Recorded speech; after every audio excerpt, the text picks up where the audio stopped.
¿El video en vivo también? No, yo lo manejo desde acá, ya está.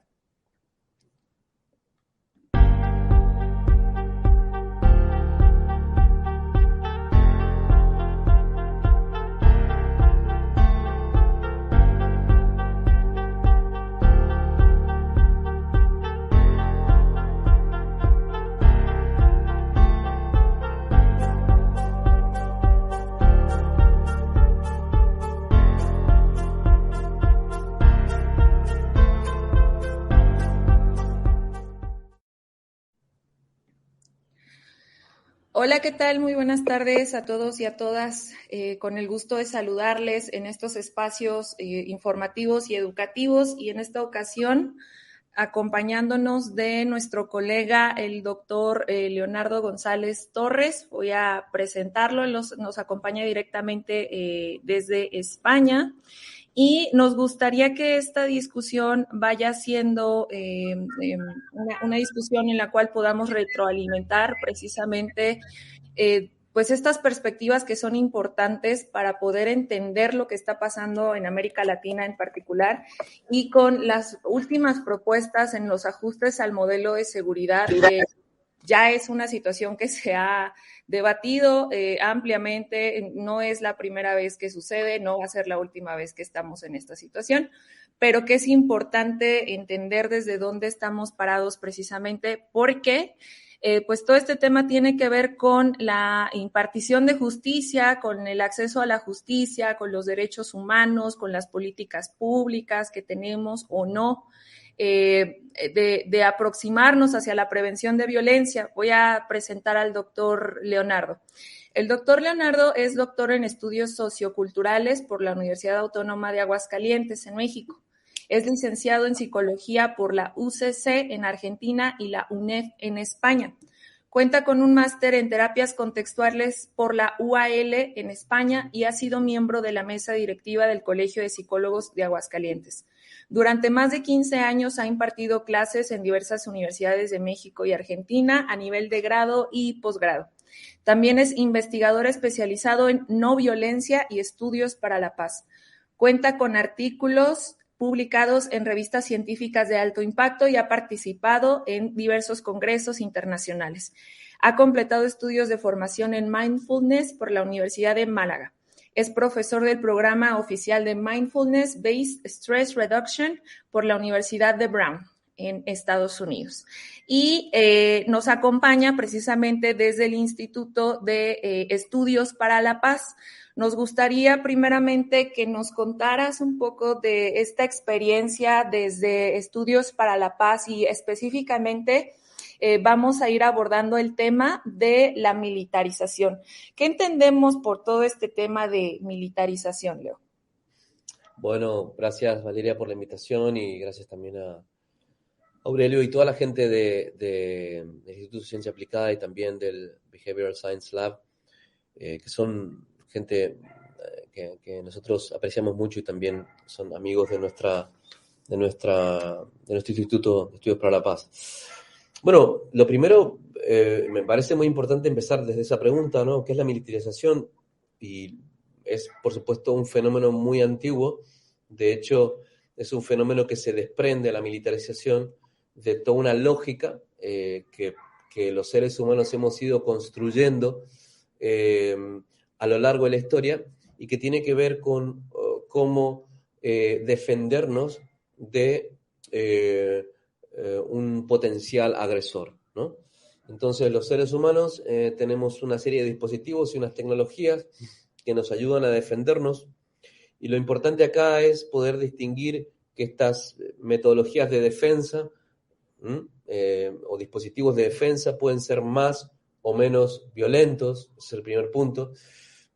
Una de las formas de defensa violenta es la militarización y lamentablemente es la más extendida, durante la mayoría de los siglos de nuestra historia como especie, más o menos hasta mediados del siglo XIX, cuando se empieza a cuestionar este modelo de militarización, y que básicamente consiste en formar personas, armarlas y ponerlas al frente de estrategias de defensa de situaciones que se consideran potencialmente peligrosas, ¿no? Y La representación institucional de esto es el ejército y la representación, digamos, más concreta es, bueno, hay diferentes formas en las que los ejércitos toman presencia en diferentes países. En algunos lugares se parecen mucho a la policía, en otros lugares son realmente muy diferentes a la policía, pero bueno, en definitiva son personas armadas que tienen el poder del Estado para poder utilizar las armas en nombre del Estado y digamos,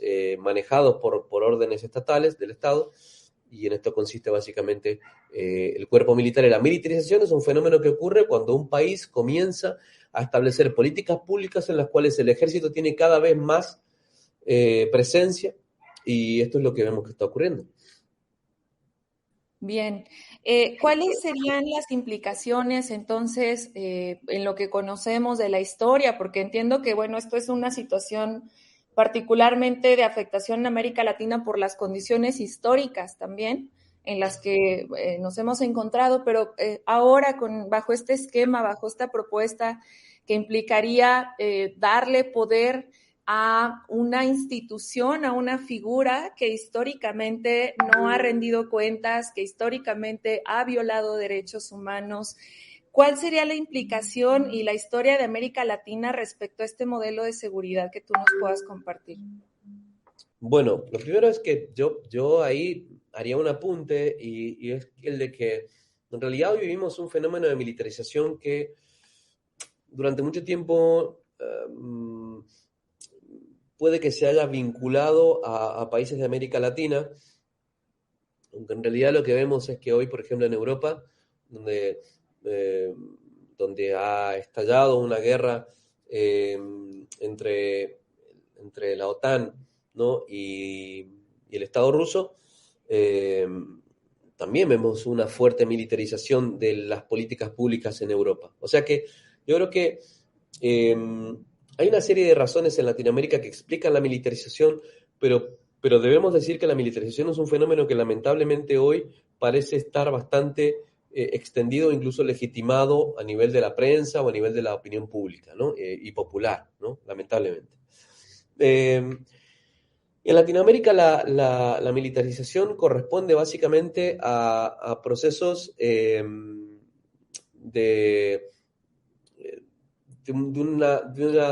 diríamos, habría un primer proceso que tiene que ver con la eh, línea borrosa entre los estados latinoamericanos eh, del siglo, del siglo XIX, de la mitad para adelante del siglo XIX, cuando muchos países de Latinoamérica comienzan a convertirse en países militarizados, y esto es por supuesto el caso de Argentina y el caso de otros países en Latinoamérica que comienzan a, a, a establecer un estado en el cual todavía hay una fuerte presencia militar, y entonces después de esta fuerte presencia militar aparecen democracias que en muchos países son débiles y que en cuanto tambalean vuelve la militarización a ocupar un lugar preponderante en la política pública, ¿no? Y esto es lo que vemos a lo largo de Latinoamérica, es decir, un Estado en general débil que cuando se agotan los recursos de control de ciertos fenómenos sociales, en el caso de México del narcotráfico, entre otras cosas, digamos, comienza a tener cada vez más presencia del ejército en la cotidianidad, ¿no? Hay algunos países en los que esto llega a una total militarización, y hay otros países donde la militarización es paulatina o es segmentada, y bueno, esto es lo que explica un poco el porqué, en el caso de México, en diferentes momentos de su historia, el ejército vuelve, pienso por ejemplo en el movimiento zapatista, pienso en la guerra contra las drogas de Calderón, y ahora estamos viendo nuevamente en el caso de López Obrador esta militarización. O sea, un movimiento oscilante, pero que tiene que ver con una debilidad gubernamental que hace que el ejército vuelva como estrategia privilegiada lamentablemente de seguridad. Y esto tiene que ver con toda una cosmovisión, por supuesto, ¿no? Que obviamente explica esto y legitima esto. Exactamente.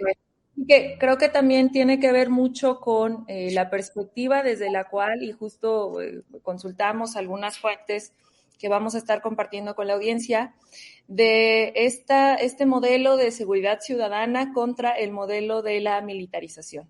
Y que desde donde se entiende a las Fuerzas Armadas, a las fuerzas militares, es que están diseñadas y entrenadas para combatir al enemigo, ¿no?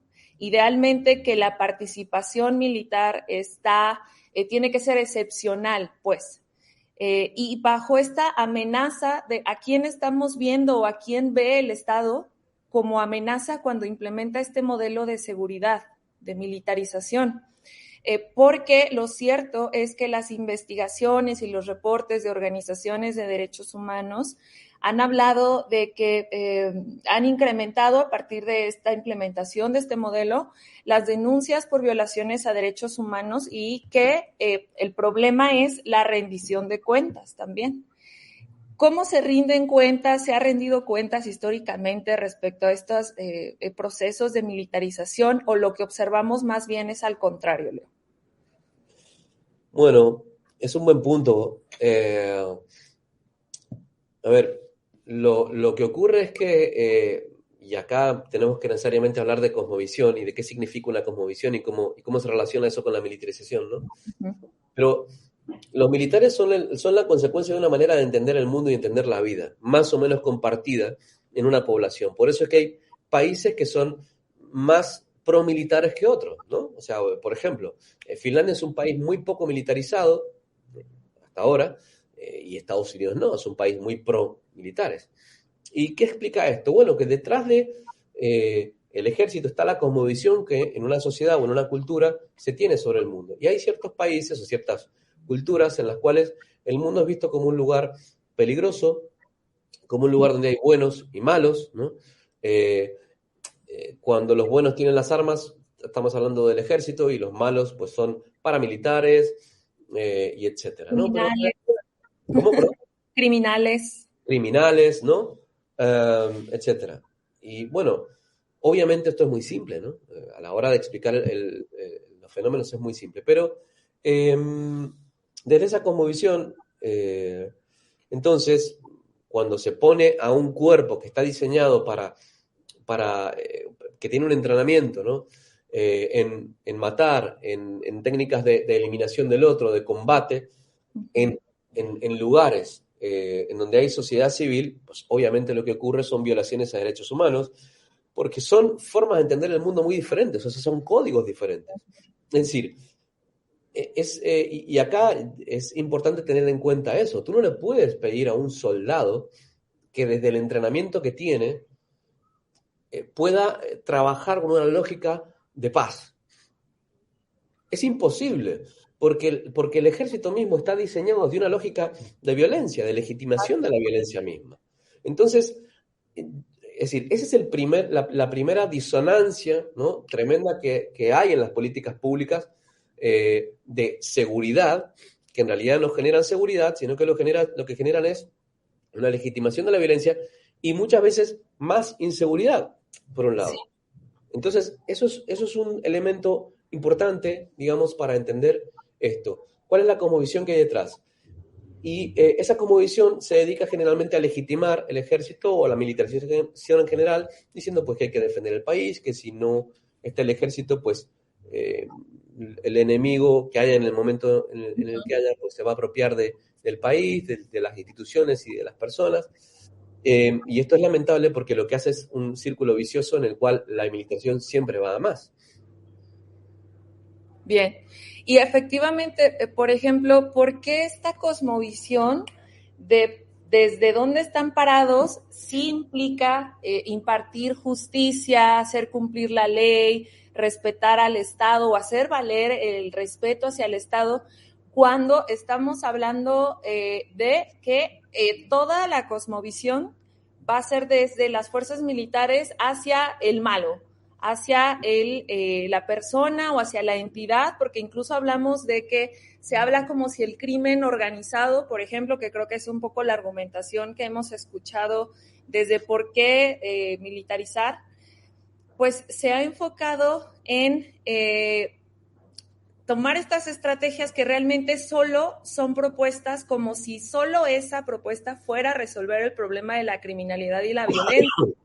Entonces, realmente hay un mito detrás de esto, ¿no? Porque es claro que el combate frontal, como lo hemos tenido, como por ejemplo Estados Unidos también llegó a hablar de la guerra contra el narcotráfico, de la guerra contra las drogas, realmente no se ha observado un cambio y al contrario, hemos observado más incremento en violaciones a derechos humanos que van desde detenciones arbitrarias y sobre todo contra civiles, que esto es algo que se ha reportado, hasta ejecuciones extrajudiciales, desaparición forzada. ¿Por qué el Estado se enfoca en mantener esta estrategia, entre comillas, como la única solución y no trabaja temas de prevención social de la violencia? ¿Es la única alternativa?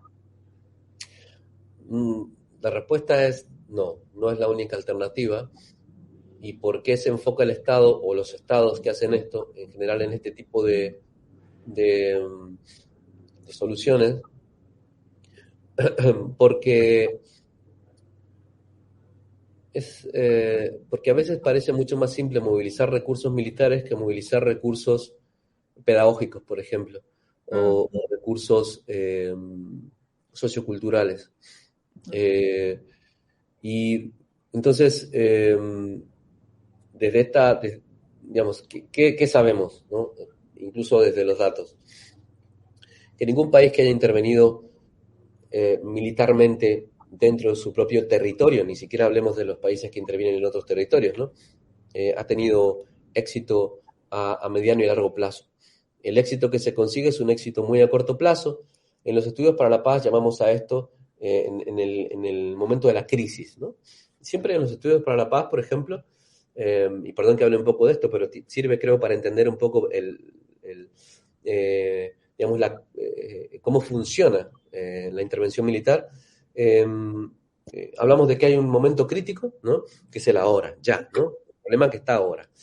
Un momento de mediano plazo, en el que tiene que ver con lo que ocurre a unos meses después de un problema fuerte, grosso, y a largo plazo que tiene que ver ya con años, 3, 4 años, ¿no? Las intervenciones militares a veces pueden ser útiles a corto plazo, pero no son intervenciones que resuelvan el conflicto. En realidad lo que se hace es producir una escalada del conflicto en el cual una de las partes, en el caso del Estado, tiene más poder y a partir de ese poder, pues entonces parece que se aplaca al enemigo, ¿no? Uh-huh. Sin embargo, lo que se ve es que en el mediano plazo los problemas tienden a resurgir. Y es el caso de muchos países, por ejemplo, en Colombia, ¿no? Cuando las estrategias de resolución de conflictos no llegan a todos, ¿no? Y no se incluye a todos en el diálogo, suelen haber problemas. Por eso es muy importante entender que la militarización no es una respuesta a ningún tipo de problema, en realidad. O sea, y esto creo que es importante decirlo. No se trata de que la defensa militar sirva en algunas circunstancias. La fuerza militar no sirve nunca. O sea, y es un lastre que como sociedad llevamos como producto de que no hemos hecho bien los deberes. ¿Y cuáles son los deberes? Bueno, los deberes que muchos países sí han hecho y que tienen que ver con trabajar en derechos humanos, en justicia social, en equidad, en cuidado de los recursos internos. Entonces, cuando no pasa esto, tenemos como consecuencia la militarización. Y ese es el gran problema. Fíjate que recientemente a México vino el Comité contra la Desaparición Forzada de Naciones Unidas e hicieron un recorrido por todo el país. Estuvieron hablando específicamente con autoridades, con organizaciones civiles, con familiares víctimas de desaparición forzada y finalmente emiten un reporte en abril de este año que habla específicamente de esta estrategia de la protección, de la insuficiencia en la protección a los derechos humanos por el enfoque mismo de seguridad pública militar y tal cual mencionaban que pues esto no había favorecido para nada, que la Guardia Nacional, el Ejército y la Marina habían sido denunciadas ante las Comisiones Estatales y Nacional de Derechos Humanos por violaciones de derechos humanos, incluyendo este mismo problema. O sea, son parte del fenómeno que se supone que están tratando de combatir. Y esta es la gran discusión, porque justo las Naciones Unidas lo denominaba como el paradigma del crimen perfecto. Queremos solucionar las desapariciones, la violencia con esta estrategia, entre comillas, que realmente está siendo señalada por ser parte del problema.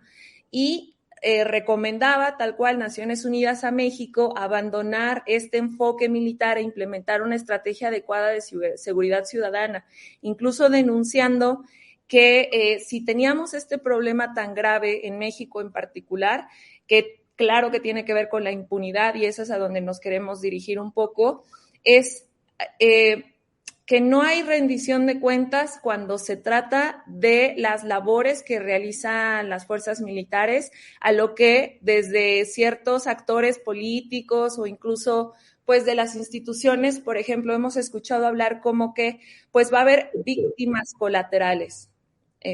¿Por qué no hay una rendición de cuentas? ¿Por qué la ley y las instituciones no actúan cuando se trata de los militares violando derechos humanos?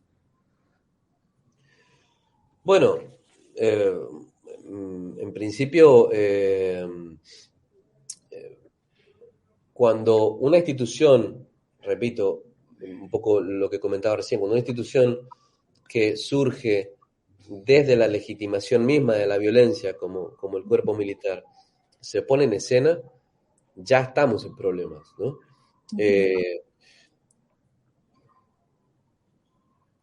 Y luego, desde el accionar del ejército en cualquier circunstancia en la que intervengan civiles, ¿no? Porque yo creo que eso es también un punto importante aquí.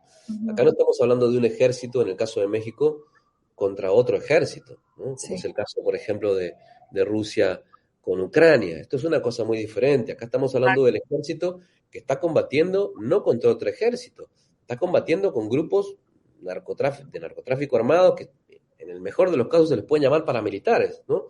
Pero que ni siquiera entran ahí, porque no hay una cuestión ideológica propia del paramilitarismo como una ideología de cambio social ni nada. O sea, esto es un fenómeno totalmente distinto. Entonces, acá estamos hablando de una guerra atípica, ¿no? Y esto es lo que no se dice y lo primero que se debe decir. Incluso me parece que no se dice lo suficiente en muchísimos informes de ONGs internacionales. O sea, no se señala este background y se parte del principio de que esto es una guerra legítima. Y aunque la guerra sea indeseable en todos los casos desde el punto de vista del pacifismo, ¿no? Para nosotros, ¿no? Por ejemplo, eso no significa que no hayan guerras más legítimas que otras, ¿no? Hay guerras que son más legítimas porque tienen que ver con la defensa, con cierto sentido de justicia, ético, etc. Acá no estamos hablando ni siquiera de una guerra en el sentido clásico. Estamos hablando del uso de una institución que no ha sido creada para el trabajo y ni siquiera el combate con civiles, a combatir con civiles. Y ese es el gran problema aquí, ¿no? Y por eso hablamos de violaciones a derechos humanos. Eso abre el panorama a todo un problema enorme, porque estamos trabajando fuera del contexto clásico del ejército. El contexto clásico de un ejército es combatir con otro ejército. Y ahí, en todo caso, hablamos de crímenes de guerra, ¿no? Pero cuando ya no estamos combatiendo contra un ejército, estamos hablando de una paleta de crímenes que se abre y se vuelve totalmente compleja, y en donde, por supuesto, no hay una preparación para rendir cuentas, porque históricamente no la ha habido. Hay un código que los ejércitos tienen para rendir cuentas entre sí, pero cuando hay una guerra, en este caso, esto no aplica. En este caso, ¿quiénes son los que han salido al quite? Bueno, pues las organizaciones de la sociedad civil, ONGs, observatorios, que tampoco tienen la capacidad para poder discernir la dimensión que tienen estos crímenes, ¿no? Entonces, estamos en un tremendo pantanal producto de lo atípico de la situación que se produce en el caso de México, que es combatir contra algo que parece un ejército, pero repito, no lo es. Y esto da lugar a una serie de violaciones de derechos humanos, pero por otro lado, a una incapacidad para poder denunciar, resolver y juzgar esos crímenes, porque no están los andamiajes, sociales y políticos creados para una situación tan atípica. Y creo que esto se va a desarrollar con el tiempo, pero lamentablemente se va a desarrollar después de que hayan muchísimas muertes en el camino. Claro. Fíjate que acá en México está pues en debate toda esta situación de que si la Guardia Nacional va a pasar a ser o estar bajo el control de la Secretaría de la Defensa Nacional, y hablaban desde una propuesta de que estén en operaciones hasta el 2028. Pero después de eso, ¿qué? ¿Cuál sería el plan? ¿No tendría que haber un plan, una estrategia, mecanismos, como justo comentas, este andamiaje, para desmilitarizar después de todo este tiempo en caso de que dure hasta el 2028? Eso es una muy buena pregunta, Valeria, porque y me hace acordar una frase, ¿no? de Lao Tse, el filósofo chino, ¿no? Que dice: el que vive por la espada, muere por la espada, ¿no? Hay otra frase de Gandhi, ¿no? De Mahatma Gandhi, que dice: ojo por ojo, y todo el mundo se quedará ciego.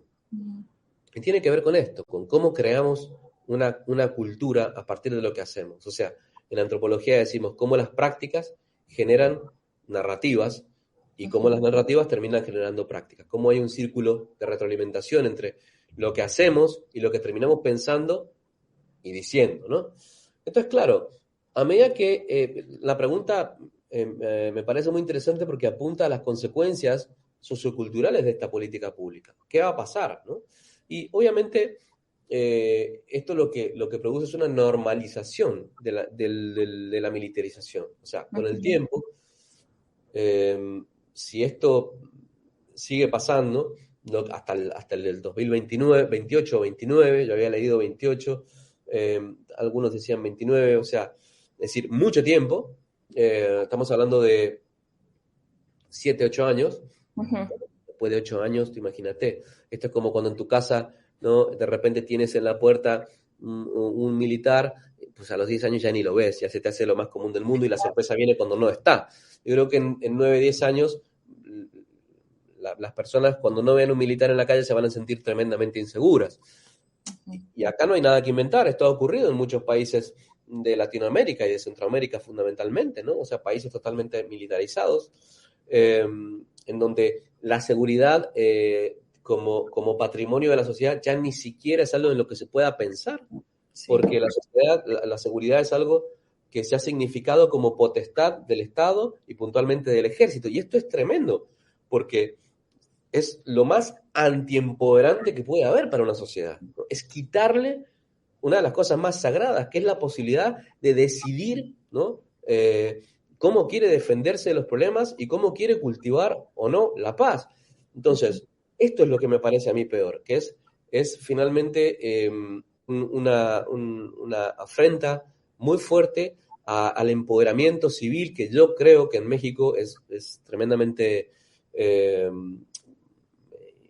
digamos, dinámico hoy por hoy. Yo creo que los problemas que han habido a nivel de la sociedad civil, creo que la sociedad civil mexicana, como la colombiana, como muchos países del mundo, está dando muestras de una mayor capacidad para pensar en estos problemas, de una mayor capacidad para resolver este tipo de asuntos de participación social, y creo que esto es una vuelta atrás tremenda, tremenda. Y el problema, como apunta un poco la pregunta, es que en unos años, después de 9 años u 8 años de normalización, ya ni siquiera creo que va a haber espacio para soñar en un mundo diferente. Claro. Sí que es la gravedad precisamente desde donde vemos incluso la labor del Estado que, bueno, a mí me parece preocupante, nosotros en particular cuando hablamos de crimen, pues entendemos que son las autoridades, primeramente, no solo las obligadas a respetar, sino que las mismas que violan derechos humanos, las mismas que cometen tortura, detenciones arbitrarias, ejecuciones extrajudiciales, violaciones a la presunción de inocencia, toda esta época en donde se han exhibido a personas inocentes o al menos no juzgadas hasta ese momento ante medios de comunicación, y este estigma social y la validación que aportan las fuerzas de militares de decir es que son delincuentes. De hecho, ese es el discurso que hemos visto cuando incluso hay, por ejemplo, algún tiroteo, alguna situación de una confrontación en las calles, los civiles que mueren son víctimas colaterales, llamadas por el ejército. Y las personas que supuestamente están involucradas, porque también es cierto que hemos tenido escenarios en donde se les ha montado toda una escena del crimen para hacerlos ver como delincuentes, como criminales, pues las personas que han fallecido en estos incidentes son las autoridades las que validan las mismas acciones militares y salen a decir, sin investigación, inmediatamente en cuanto hay un muerto en la calle dicen, pues los muertos son criminales, pertenecían a grupos de la delincuencia organizada. Oiga, sí, la persona y la familia que murió, pues víctimas colaterales. Y creo que esto nos deja sin ninguna seguridad de la integridad que supuestamente el Estado debería de estar facilitando y que también nos hace a nosotros como ciudadanos entender el castigo, entender la muerte así, entender el ejercicio del poder del Estado de esta manera como una manera en la que pues esas cosas pasan, ¿no? Una naturalización o normalización de la violencia. Me gustaría leer algunos comentarios que están compartiendo las personas que nos están viendo en vivo. Andrés Espinosa nos comparte, en Ecuador se intenta como estrategia militarizar el Estado a través de una consulta popular. ¿Esto es viable? Esto se le ha llamado en la defensa interna. Bueno, el caso de El Salvador es muy complejo, pero si la pregunta es si una consulta popular legitima el uso de un ejército, obviamente la respuesta es no. O sea, porque de lo contrario estamos hablando de un populismo, ¿no? Así, digamos, descarado, ¿no? Uh-huh. En realidad, estas decisiones no se pueden tomar de acuerdo a lo que piense la mayoría. Las decisiones de la mayoría, bueno, tienen que ver con otro tipo de aspectos, ¿no? Pero no con este. Estas son cuestiones que tienen que corresponder a códigos nacionales e internacionales que llevan años en prepararse, y uno de estos códigos son los derechos humanos. Por tanto, que un país entero diga que hay que meter militares y matar sin preguntar, sin hacer un juicio previo a quien se considera delincuente, pues es violar a todas luces los derechos humanos.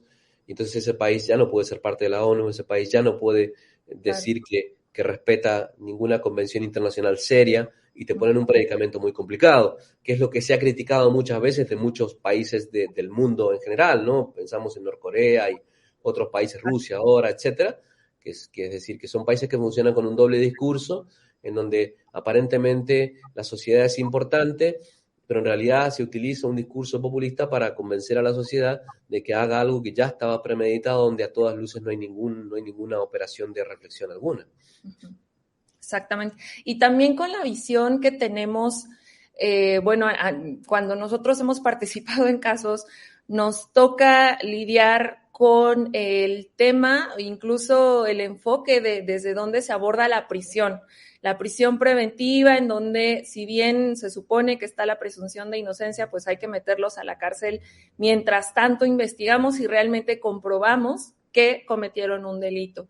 Y que esto viene de la mano con el uso de la prisión misma como una prolongación de esta política punitivista en donde no solamente, si tuviéramos investigaciones eficaces con respeto a derechos humanos, pues estaríamos incluso en la certeza de que las personas en prisión tienen todo comprobado, pero el problema es que pensamos que incluso estando en prisión tienen que estar pagando, o sea, he oído comentarios como de peritos, ¿no? O de ministerios públicos o de personas que trabajan en la prisión, de que los presos todo quieren, que se quejan de todo, de que no tienen comida caliente, de que no tienen una buena higiene, por ejemplo, cuando realmente lo que sabemos es que estos mecanismos de opresión, tanto desde la seguridad pública como de la política criminal, son un discurso que legitima la violación a derechos humanos.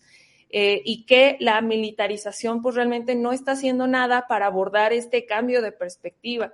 Por aquí otro comentario nos comparte Gaby Victoria. Yo creo que no es correcta la militarización porque hay otras soluciones que funcionan. Enseguida vamos a hablar de las soluciones o de las alternativas, precisamente, y como lo resolvió el presidente de El Salvador, que encerró a los criminales. ¿Por qué mejor no extinguen la corrupción? ¿Qué tiene que ver todo este tema de la corrupción? Incluso la estrategia de Bukele en El Salvador, de los pandilleros, ¿no? Como adjetivo. Precisamente lo que tú estabas diciendo ahora, ¿no? Exactamente. Que creo que, pues en tanto, también es una responsabilidad del Estado en tanto no proporcionar otras herramientas y políticas públicas, como decías, en educación, en pedagogía, en cultura. En otro espacio me parece que hablabas tú de espacios para la paz, ¿cierto? ¿Nos podrías compartir un poco de ello? Lo que ocurre es que esto es muy importante, ¿no? Porque tiene que ver con cómo los seres humanos entendemos, o sea, cuáles son nuestras teorías del cambio, ¿no? Del cambio de la violencia. Y los seres humanos tenemos teorías que se han ido construyendo de manera discreta a través de Hollywood, a través de lo que se nos ha dicho en la casa, en la escuela, etcétera. Pero definitivamente tenemos una teoría violentológica del cambio.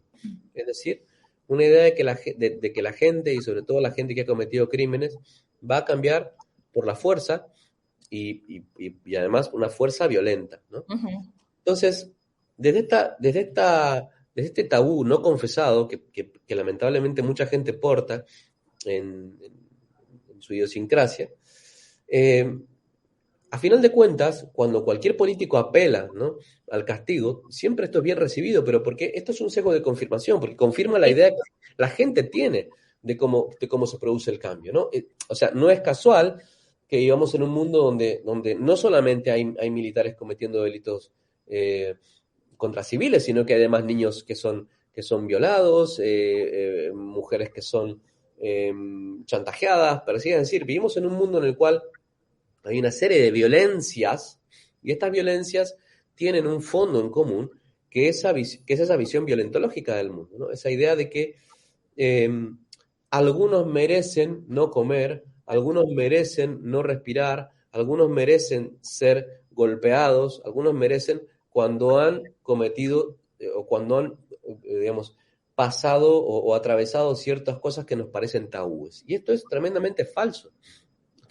No hay ninguna evidencia que tengamos a nivel científico, y esto es importante que la gente lo sepa, porque si no, seguimos en una vorágine digamos, donde no caemos en los datos.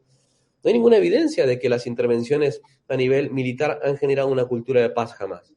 Uh-huh. O sea, esto es falso. Y tampoco hay ninguna evidencia de que un preso que ha sido más castigado tenga un mejor comportamiento futuro. No hay ninguna evidencia al respecto, ¿no? Esto es como si estuviéramos esperando, no sé, ¿viste? Tomarnos un vaso de agua y que esto nos cure del cáncer. Pues es una tontería, ¿no? Nadie haría semejante cosa. Pues en el campo de la militarización hacemos exactamente esto. Esperamos que la militarización resuelva problemas que no ha resuelto jamás, ¿no? Entonces, yo creo que aquí es importante como revisar que a lo mejor la militarización no es la consecuencia, digamos, es la consecuencia, perdón, de un problema mucho más complicado, que es la violencia con la que miramos el mundo y con la que tendemos a resolver los problemas. Y la militarización es una de las consecuencias que surge como producto de ello, ¿no? Pero a su vez la militarización produce y reproduce este mismo problema porque lo normaliza, nos confirma que esto es así. Y definitivamente, entonces, para redondear la idea con respecto a lo que pasa en las cárceles y los espacios de paz, las cárceles no son espacios de paz, las cárceles son espacios de reproducción de la violencia, y en muchos casos esto se produce, y voy a hacer un paralelo con lo que ocurre en las corridas de toros, ¿no? Uh-huh. Ustedes saben que las corridas de toros poco a poco se van acabando en muchos lugares del mundo, y una de las razones por las cuales se van acabando es porque la gente se empieza a dar cuenta que no tiene ningún sentido, ¿no? O sea, que es la reproducción de una tradición que realmente no representa a muchas personas, en donde hay un montón de sufrimiento, etcétera, etcétera, ¿no? Bueno, lo que ocurre aquí se parece un poco a eso, en el sentido de que como producto de nuestros sesgos cognitivos y con nuestra idea de que vamos a solucionar las cosas cuando entre el ejército, tendemos a reproducir entonces ese tipo de, de propuestas, de políticas públicas, se confirma el sesgo que mucha gente tiene y el problema continúa dando lugar a que se metan más ejércitos y esto es lo que ha pasado en El Salvador. Es decir, exactamente eso. O sea, Nayib Bukele en El Salvador, lo que produce con su discurso de vamos a meter a los malos a la cárcel, ¿no? Es que mucha gente se sienta satisfecha y segura afuera, pero siga sin tener recursos adecuados de agua potable, de comida, de trabajo, etcétera, y el problema no se está resolviendo. Entonces, bueno, cuando esa gente salga de la cárcel, ¿qué va a pasar? ¿No? Exactamente. Sí, No se la piensa, violencia ¿no? estructural sigue ahí, no ha habido ningún cambio. De hecho, pues desde esta perspectiva de efectivamente vamos a meter a la cárcel a alguien y luego qué, porque por ejemplo hablaban de que desde esta perspectiva de que son personas resentidas y entonces qué va a pasar cuando salgan de la cárcel, quién nos va a proteger, y es otra idea que sostiene justo esto, ¿no? De pues nos tienen que proteger los soldados, la policía, que es algo que históricamente ha ocurrido desde cómo hemos entendido el guardián, la figura del guardián y la figura del Estado, pues como si el Estado solamente pudiera protegernos poniéndonos a un guardián, que en esto se traduce la policía o los militares, pues, y en realidad lo que tendría que estar haciendo el Estado es atender toda esta serie de violencias estructurales como acceso precisamente a la educación, alfabetización, políticas públicas que trabajen, que sean inclusivas, que velen por ejemplo, que las personas realmente puedan ejercer sus derechos humanos. Entonces, ¿qué implicaciones podríamos considerar como alternativas para esta militarización que tenga perspectiva de derechos humanos y de paz? Bueno, mira, antes de hablar de eso me gustaría comentar una cosa que yo creo, ¿sí? Con respecto a lo que decías, Valerio, que yo creo que es que, a ver, que la gente tema y se pregunte, oye, ¿qué va a pasar cuando esta gente salga de la cárcel? Tiene mucho sentido. Porque cuando salgan de la cárcel van a estar efectivamente frustrados, enojadísimos, como cualquiera de nosotros estaría después de que te den de comer un bollito de pan y todo el mundo lo festeje aplaudiendo en el país. Sí. O sea que yo creo que incluso en esa sensación de temor se revela, ¿no? Esa culpa y esa responsabilidad no asumida por muchas sociedades que gozan con el sufrimiento de los presos, ¿no? Ajá.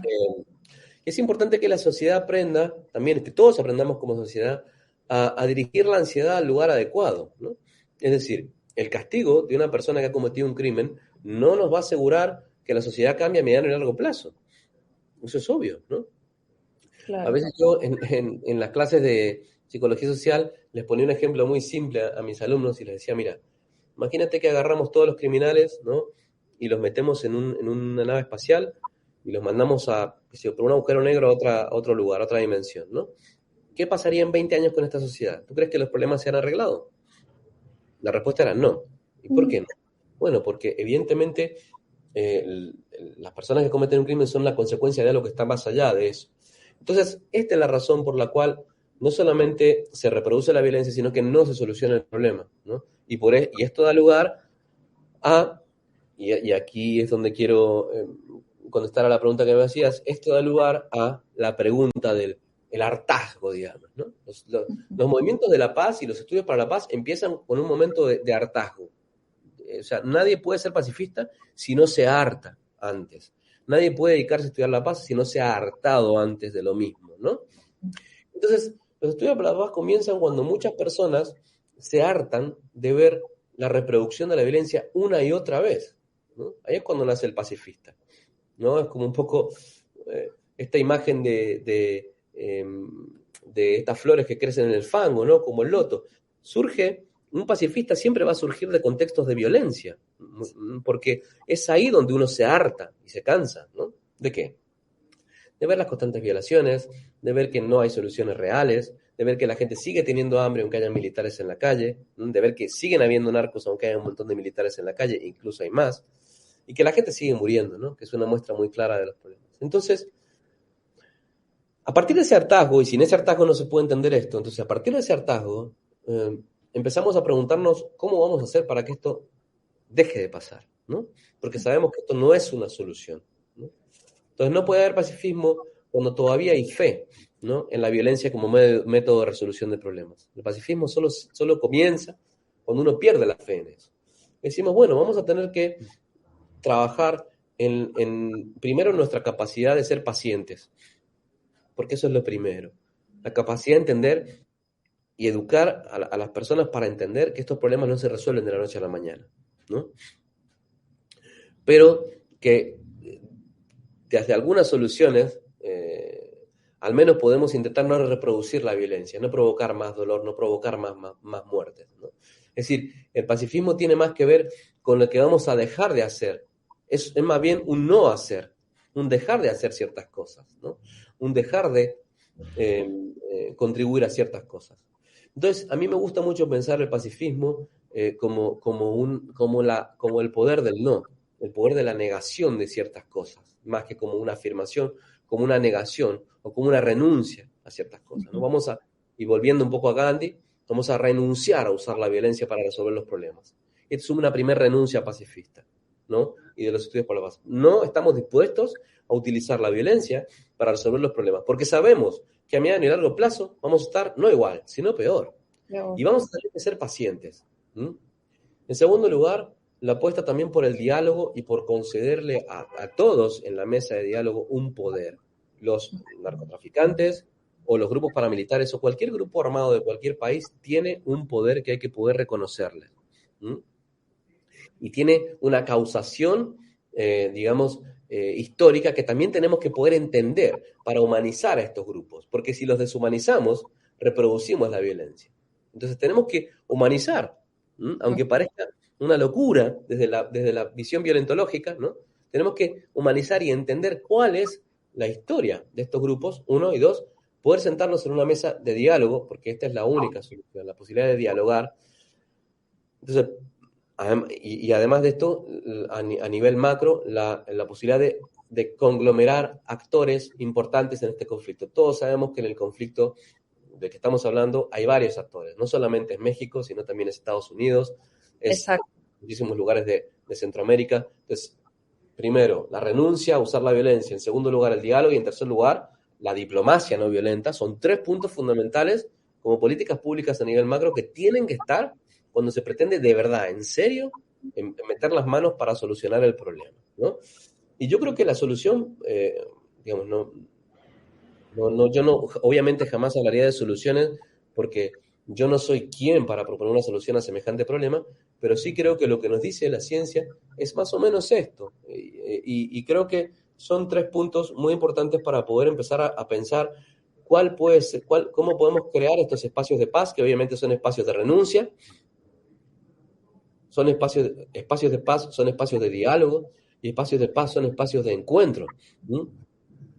Estos son 3 puntos importantes, y podemos hablar muchísimo de esto. Podemos hablar de las cárceles, podemos hablar de experiencias que han habido en muchos países, te puedo contar algunas cosas que yo he visto en el sudeste mexicano, etcétera, pero en síntesis, estos son 3 puntos importantes. Perfecto, muchas gracias.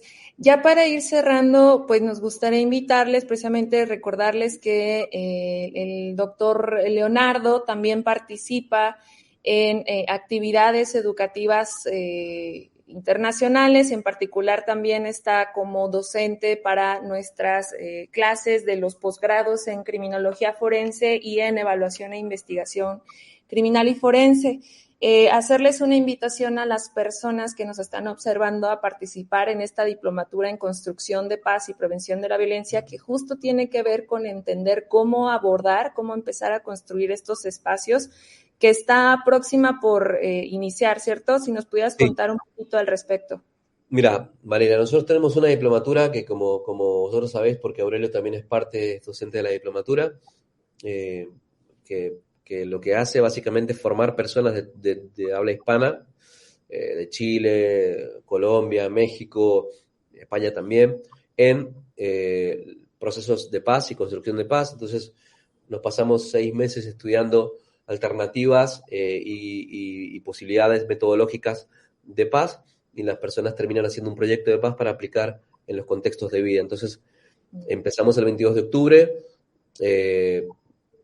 todavía tenemos espacio para muchas personas, sobre todo personas que participan de la comunidad de Ciencia Aplicada, del Behavioral Science Lab y de la página Psicología Criminal y Forense. Y bueno, nada, estamos en contacto para quien desee obtener más información o formar parte de la edición que empieza el 22 de octubre que hacemos en línea. Muchísimas gracias. Pueden visitar la página de campus.estudiosparapaz.org o también están como Estudios para la Paz en redes sociales. Muchas gracias.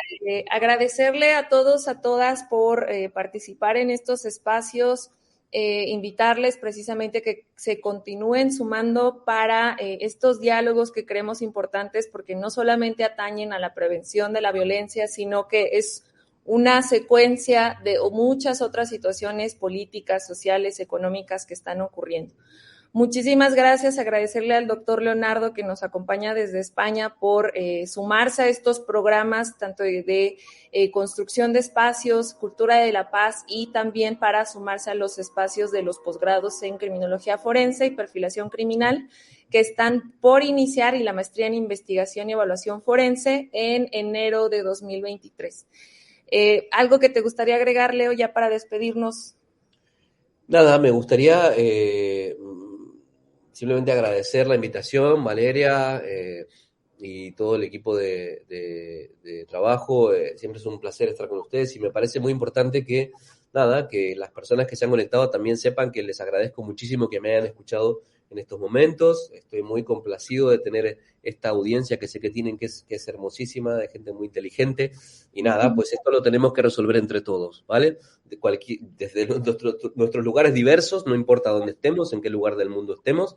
Creo que nosotros somos un ejemplo de esa colaboración y creo que, que todos tenemos que empezar a trabajar y hacer mancuerna para resolver esto entre todos y hay mucho, mucho por hacer, así que estos espacios los aprecio mucho porque son espacios de diálogo, de difusión de la ciencia, que hacen muy bien a los profesionales que a veces tenemos un poco empolvado nuestra visión sobre el mundo y nos despiertan un poco, así que muchas gracias. Muchas gracias por unirse a la conversación. Nos vemos todos y todas, que descansen. Hasta luego.